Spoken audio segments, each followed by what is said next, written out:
the Second World War. A conflict that would reshape the world, leaving scars that are still felt to this day. It was a time when nations clashed on a scale never before witnessed, and the fate of millions hung in the balance.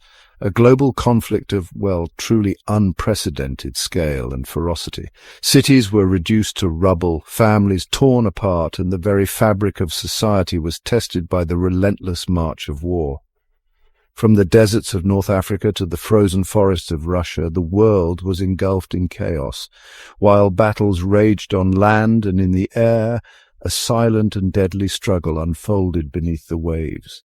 The oceans became a vast, shadowy battlefield where the enemy was often unseen and danger lurked in every dark corner of the deep. Here in the cold, dark depths, German U-boats prowled the Atlantic, waging a relentless campaign against Allied shipping.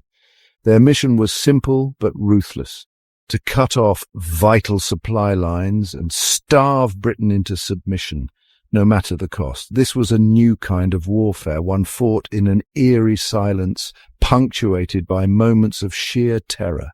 The sudden roar of depth charges, the creak of the hull under pressure, and the ever-present fear of discovery haunted every waking moment.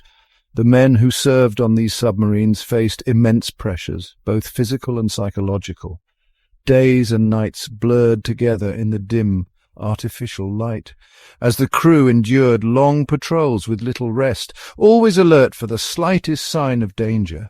Confined to cramped, claustrophobic conditions, they never knew when death might come, silently and without warning. The air was thick with tension, and every creak or groan of the submarine could signal impending disaster. For many, the psychological strain was as great as any physical threat. For the sailors of the Kriegsmarine's U-boat fleet, the ocean depths were both a hunting ground and a watery grave. Each mission was a gamble with fate, and every dive beneath the waves could be their last. Yet, despite the risks, they pressed on, driven by duty, loyalty, and the hope of survival. They were the unseen predators of the Atlantic, striking from the shadows and vanishing back into the abyss. Their presence haunted Allied convoys, and their successes and failures would shape the course of the war at sea. Among these underwater warriors, one name stands out for his daring exploits and remarkable successes: Joachim Schepke. His story is one of courage, cunning, and the relentless pursuit of victory beneath the waves, in a realm where fear was a constant companion. Joachim Schepke was born in 1912 in the bustling port city of Flensburg, Germany. Nestled on the edge of the Baltic Sea, Flensburg was a place where the rhythms of daily life were shaped by the tides and the comings and goings of ships from distant lands. The city's narrow cobblestone streets echoed with the sounds of sailors' footsteps, and the salty breeze carried stories of adventure and exploration. Growing up by the sea, young Joachim developed a deep fascination for the maritime world. From an early age, he would spend hours watching the fishing boats return to harbour, their nets heavy with the day's catch, and listening to the tales of old sailors who spoke of storms, shipwrecks, and faraway places. The salt air, the crashing waves, and the sight of ships sailing to distant shores all left an indelible mark on his young mind. The ever-changing sea became both a playground and a classroom, teaching him about nature's power and unpredictability. He was drawn to adventure, to the unknown, and to the challenge of testing himself against the forces of nature. The coastline, with its rugged cliffs and hidden coves, became the backdrop for his earliest dreams of exploration and daring exploits. As a boy, Schepke devoured tales of naval battles and heroic sea captains. He pored over books filled with stories of legendary admirals, epic voyages, and the courage of men who braved the unknown. These stories fueled his imagination and inspired him to dream even bigger. He dreamed of one day commanding his own vessel and leaving his mark on the world. In his small room, he would build model ships and imagine himself at the helm, steering through stormy seas and discovering new horizons. His family had a strong military tradition, and it seemed almost inevitable that Joachim would follow in the footsteps of his forefathers. Surrounded by stories of honor, duty, and service, he grew up with a sense of purpose and a desire to prove himself worthy of his family's legacy. Even as a child, the seeds of ambition and adventure were firmly planted in his heart, setting him on a path that would one day lead him to the open sea.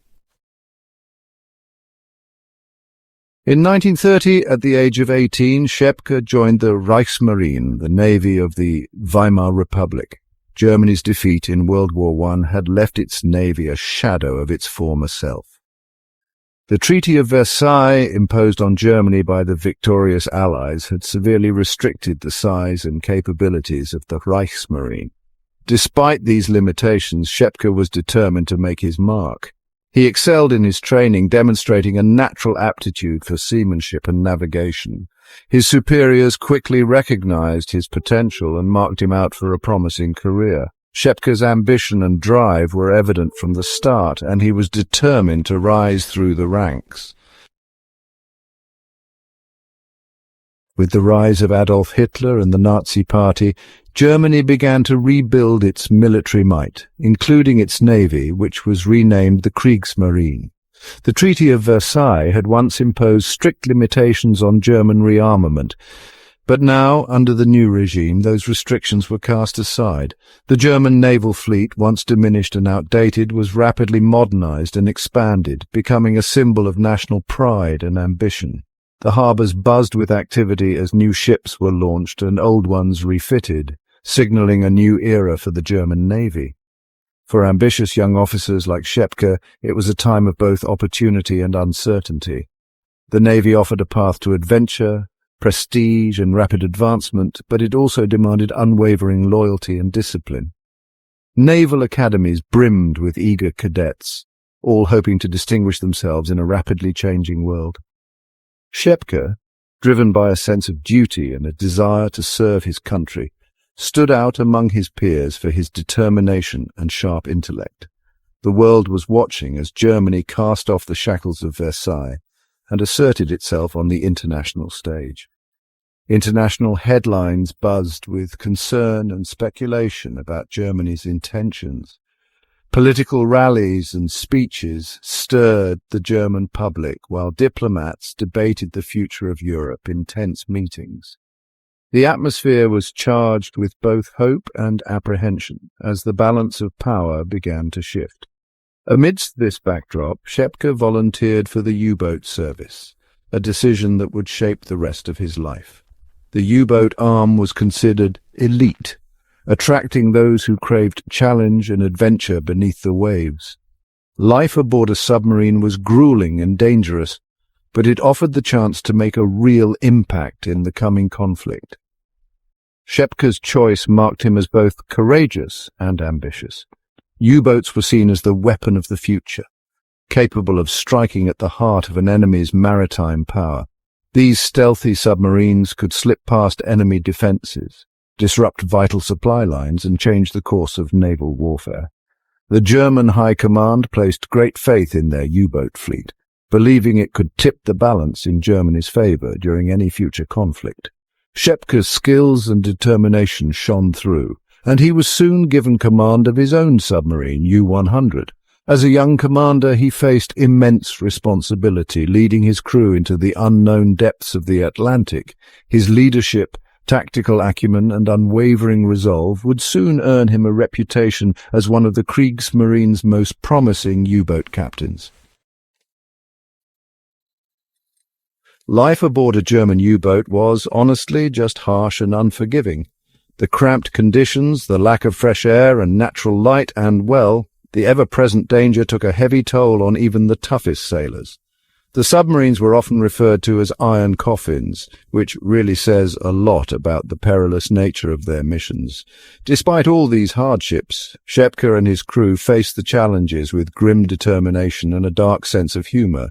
They knew that their mission was vital to Germany's war effort, and they were prepared to make any sacrifice for their country. Joachim Schepke proved to be a natural leader and a brilliant tactician. He led from the front, inspiring his crew with his courage and determination. He had an uncanny knack for finding and sinking enemy ships often in daring night attacks that left the Allies reeling. Schepke's tactical brilliance earned him the nickname the Man of Steel from both his own men and his enemies. He was respected, even feared, for his ability to outmaneuver and outsmart his opponents. One of Schepke's most daring and controversial actions was the sinking of the British armed merchant cruiser HMS Jervis Bay in November 1940. The Jervis Bay, escorting a convoy of 38 merchant ships, single-handedly engaged Schepke's U-boat Wolfpack, sacrificing herself to buy time for the convoy to scatter. Schepke's U-boat, the U-100, torpedoed and sank the Jervis Bay, but not before the British cruiser had inflicted heavy damage on several of the German submarines. It was a Pyrrhic victory for Schepke, and one that would weigh heavily on his conscience. Joachim Schepke's career as a U-boat commander was as brief as it was brilliant.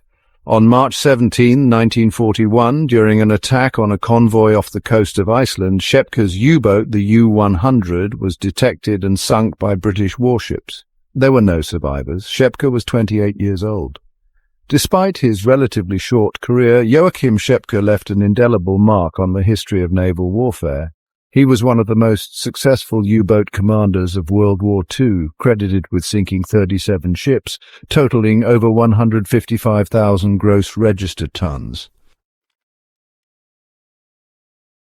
Today, Joachim Schepke is remembered as a complex and controversial figure. He was a highly decorated officer who fought with skill and courage in a brutal and unforgiving war. He was also a product of his time, a man who swore allegiance to a regime that brought untold suffering to millions. His story serves as a reminder of the human cost of war, both for those who fight and those who become victims of conflict. While we may grapple with the legacy of his actions, we can still acknowledge the courage and sacrifice of Joachim Schepke, the man of steel who sailed into the depths and never returned.